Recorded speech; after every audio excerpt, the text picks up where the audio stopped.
Now let's move on to the markets, see how the stock market finished up. It did open higher today, kept rising throughout the afternoon. All sectors were in the green apart from healthcare. Market was up 0.5%.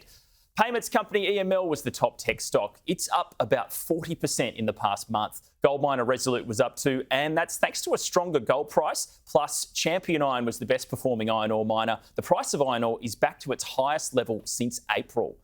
Losing value today included share registry company Link, building materials maker Fletcher, and litigation funder Omni Bridgeway.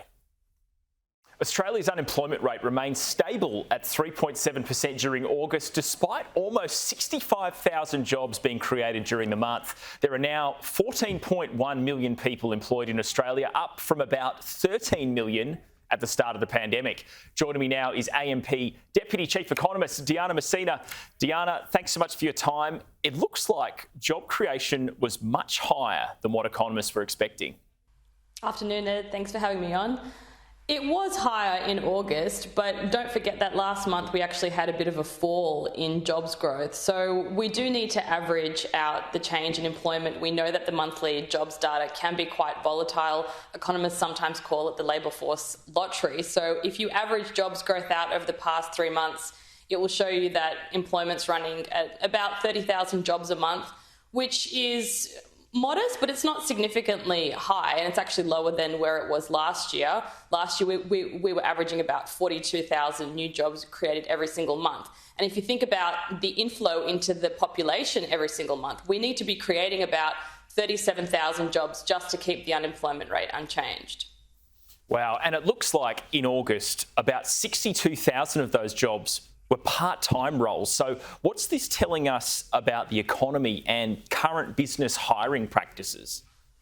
Well, the part-time and the full-time job split is also very volatile on a monthly basis. And we know that in July there was a fall in jobs that was related to people taking more time off due to school holidays and other forms of leave. So I think that the boost in part-time jobs is probably just a bit of payback from that. We've actually seen extremely strong job creation on the full-time jobs front, which has really helped to support household income. Part-time jobs growth since the pandemic has actually grown at a much softer rate. So I think that the increase in August is probably just a bit of an offset from the weakness in July. Right, okay. Participation rate, it surged to 67%, record high. I think looking at the stats before the pandemic, it was around the 66.2% level. So what's the sustainable participation rate in the future for our economy? Is it 67% or perhaps a bit lower? Yeah, we've had a structurally higher shift in the participation rate since the pandemic, thanks to the very strong demand in the workforce. Ultimately, it's been this positive worker effect where more people want to enter the labour force because they know that they can probably get a job. So we've actually seen people who haven't been in the labour force go back into the labour force, which has increased the participation rate a lot. I think in the longer term, the more sustainable level of the participation rate is somewhere below 67%, because usually when the labour market is in a really strong position, the participation rate tends to increase. But I don't think that the current level of it is sustainable for the future. But somewhere, over 66%, I think would still be a reasonable outcome for the long term if I had to put a number on it. Yeah, and you mentioned the strength of Australia's migration and just population growth in this country. So we really need to be creating roughly 37,000 jobs every month just to keep the unemployment rate stable. I guess there's an expectation the unemployment rate is potentially going to tick up towards the end of this year. Is that a fair assessment? It is, and we've already seen the unemployment rate increase from its lows. It bottomed at 3.4% in October last year. It's kind of hovered between 3.5% to 3.7% since then, which is a really good outcome, really, because the unemployment rate is at around a 48-year low still, even despite the fact that it's ticked up a little bit. So the labour market has definitely held up a lot better than where most were expecting it to. I think by the end of this year, the unemployment rate will probably be at about 4% or so, and then at 4.5% by the middle of next year. So obviously an increase from where we bottomed at, but in terms of the long run history of the unemployment rate in Australia, I think that should still be considered a fairly good outcome.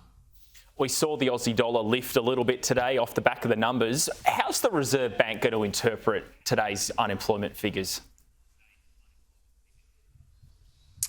Well, in general, the last few months has seen the labour force, I'd say, weaken a little bit in terms of the pace of jobs growth. The RBA would be conscious of the fact that we need to look at average job creation. So I don't think that the big boost to jobs in August will lead to a rate hike next month or even in the coming months after that.